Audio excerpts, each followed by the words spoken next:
പക്ഷെ തരം താണ പത്രപ്രവർത്തനമാണ്.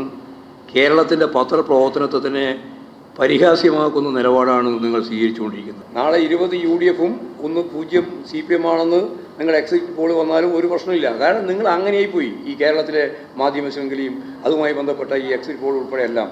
മുണ്ടക്കയത്തെ ഒന്നും നിങ്ങൾ ആധികാരികമായിട്ട് കോട്ട് ചെയ്യാൻ പാടില്ല. CPIM സംസ്ഥാന സെക്രട്ടറി MV ഗോവിന്ദൻ മാസ്റ്റർ ഇന്ന് CPMന്റെ സംസ്ഥാന സെക്രട്ടേറിയറ്റ് യോഗത്തിന് ശേഷം മാധ്യമപ്രവർത്തകരെ കണ്ടൊരു പത്രസമ്മേളനം ഉണ്ടായിരുന്നു. പത്രസമ്മേളനത്തിൽ കുറച്ച് കാര്യം മാധ്യമപ്രവർത്തകരോടായിട്ട് കുറച്ച് കാര്യം അദ്ദേഹം പറയുന്നുണ്ട്. ആ തുടക്കത്തിൽ തന്നെ അദ്ദേഹം പറയുന്നുണ്ട്, മാധ്യമപ്രവർത്തകരോട് എടുത്ത് തന്നെ അദ്ദേഹം പറഞ്ഞൊരു കാര്യമാണ്. അത് ആദ്യം നമുക്കൊന്ന് കേൾക്കാം.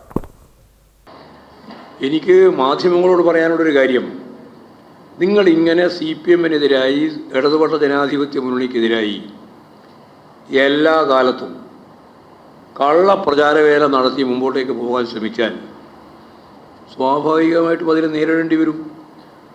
സാധാരണ നേരിടുക എന്ന് പറയുമ്പോൾ ആശയം കൊണ്ട് തന്നെയാണ് നേരിടേണ്ടത്. അതിലൊന്നും ഞങ്ങൾക്ക് തർക്കമില്ല. പക്ഷെ തരം താണ പത്രപ്രവർത്തനമാണ്. കേരളത്തിൻ്റെ പത്രപ്രവർത്തനത്തെ തന്നെ പരിഹാസ്യമാക്കുന്ന നിലപാടാണ് നിങ്ങൾ സ്വീകരിച്ചുകൊണ്ടിരിക്കുന്നത്. ഒരു പ്രാവശ്യമല്ല, 2 പ്രാവശ്യമല്ല, 100 കണക്കിന് പ്രാവശ്യം. അപ്പോൾ അങ്ങനെയുള്ളൊരവസ്ഥ നിങ്ങൾ കൈകാര്യം ചെയ്യുമ്പോൾ എന്താണ് ഇതിൻ്റെ നേരെ ജനങ്ങളെടുക്കേണ്ടുന്ന സമീപനം എന്നുള്ളത് കാണേണ്ടി വരും. എന്ത് തോന്നിയാസം പറയാൻ നിങ്ങൾക്ക് അവകാശമുണ്ട്. നിങ്ങളുടെ കയ്യിൽ പത്രമുണ്ട്, നിങ്ങൾ മാധ്യമമുണ്ട് എന്നുള്ളത് കൊണ്ട് എന്ത് പറയാം, എന്ത് തോന്നിയാസവും വിളിച്ച് പറയാം, എന്ത് കളവും പറയാം. ആരെങ്കിലും വിശ്വസിച്ചോട്ടെ എന്നൊരു നിലപാട് സ്വീകരിച്ചു പോകുന്നത് ശരിയായ ഒരു പത്രധർമ്മമല്ല എന്ന് മാത്രമേ ഞാനിപ്പോൾ പറയുന്നു.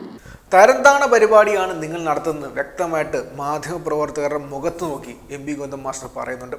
മാത്രമല്ല അതിനുശേഷം ഒരു മാധ്യമപ്രവർത്തകൻ പറയുന്നുണ്ട്, നാളെ ഇലക്ഷൻ അവസാനിക്കുകയാണ്, 7ാം ഘട്ട ഇലക്ഷൻ നാളെയാണ്, അതിനുശേഷം എക്സിറ്റ് പോളുകൾ വരാൻ പോവുകയാണ്, അതിനെക്കുറിച്ച് എന്താണ് പറയണമെന്ന് ചോദിച്ചപ്പോഴത്തേക്കും ഗോവിന്ദൻ മാസ്റ്റർ പറഞ്ഞിങ്ങനെയാണ്, നിങ്ങൾ എന്തായാലും കൊടുക്കാൻ പോകുന്നത് 20-0 എന്നായിരിക്കുമല്ലോ, 20 UDF 0 LDF, അതാണോ നിങ്ങളുടെ താല്പര്യം? ഞങ്ങൾ അതും പ്രതീക്ഷിച്ചിരിക്കുകയാണ്, ഞങ്ങൾക്ക് യാതൊരു പ്രശ്നമില്ല, നിങ്ങൾ കൊടുത്തുവെന്ന് വ്യക്തമായിട്ട് അദ്ദേഹം പറയുന്നുമുണ്ട്. ജോൺ മുണ്ടക്കയത്തിൽ അതിനെ പോയ കഥയാണ് ജോൺ മുണ്ടക്കായ. അല്ല, അതെല്ലാം നമ്മൾ പറഞ്ഞു കഴിഞ്ഞാണല്ലോ. സോളാർ മുണ്ടക്കായ നേരത്തെ പറഞ്ഞു.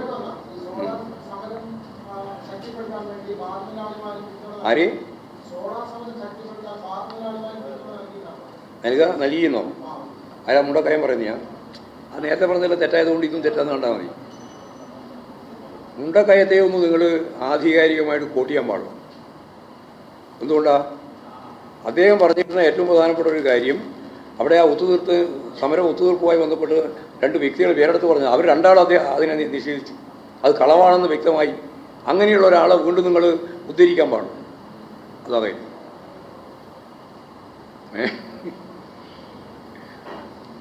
ഇങ്ങനെയുള്ള കുറേ ആളുകൾ പുറപ്പെട്ടിട്ടുണ്ട്. അതിനൊക്കെ നമ്മളെന്ത് മറുപടി പറയേണ്ട കാര്യമുള്ളത്? ഇതിനെല്ലാം ശേഷം അദ്ദേഹത്തോട് ജോൺ മുണ്ടക്കയത്തെക്കുറിച്ച് ചോദിക്കുന്നുണ്ട്. അപ്പോൾ തിരിച്ച് ആ മാധ്യമപ്രവർത്തനോട് MV ഗോവിന്ദൻ മാസ്റ്റർ പറയുകയാണ്, മുണ്ടക്കയത്തൊക്കെ നിങ്ങളല്ലേ കോട്ട് ചെയ്തത്, വേറെ ആരെങ്കിലും കോട്ട് ചെയ്യുമെന്ന് വ്യക്തമായിട്ട് അതിനും മറുപടി പറയുന്നുണ്ട്. ഇന്ന് മാധ്യമപ്രവർത്തകർക്ക് നല്ല ഒന്നാം തരമായിട്ട് ഒരു ശ്രദ്ധ കൊടുത്തായിരുന്നു MV ഗോവിന്ദൻ മാസ്റ്ററുടെ പത്രസമ്മേളനം. കേൾക്കേണ്ട വാക്കുകളാണ്, മാധ്യമപ്രവർത്തകർക്കും ബാക്കിയുള്ളവർക്കും കേൾക്കേണ്ട വാക്കുകളാണ് അദ്ദേഹം ഇന്ന് സംസാരിച്ചത്.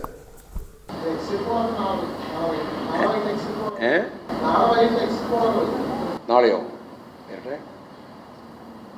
അതൊക്കെ നമുക്കെതിരായിരിക്കും. അതിനിപ്പോൾ വേറൊന്നുമല്ലോ. CPMന് 0 എന്നായിരിക്കും നിങ്ങളെ എക്സിറ്റ് പോൾ. അതിലൊന്നും എനിക്ക് യാതൊരു ഉൾക്കണ്ടിയില്ല.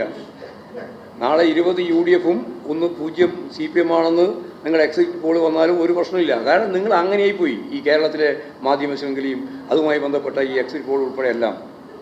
അതിനൊക്കെ അതിജീവിച്ച് മുമ്പോട്ടേക്ക് പോകാനാണ് പാർട്ടി ശ്രമിക്കുന്നത് കേട്ടോ.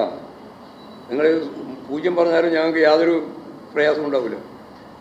അതിനപ്പുറം നിങ്ങൾക്കില്ലല്ലോ മൈനസ്.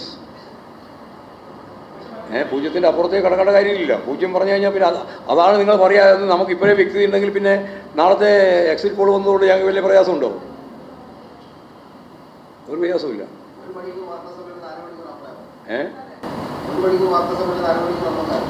അത് നിങ്ങൾ യഥാർത്ഥത്തിൽ സഖ്യകക്ഷിയാണ് UDFൻ്റെ അല്ലെങ്കിൽ BJPയുടെ. അപ്പോൾ BJPയുടെ സഖ്യകക്ഷികളായ മാധ്യമങ്ങളെയും പറയേണ്ടി വരികയാണ്.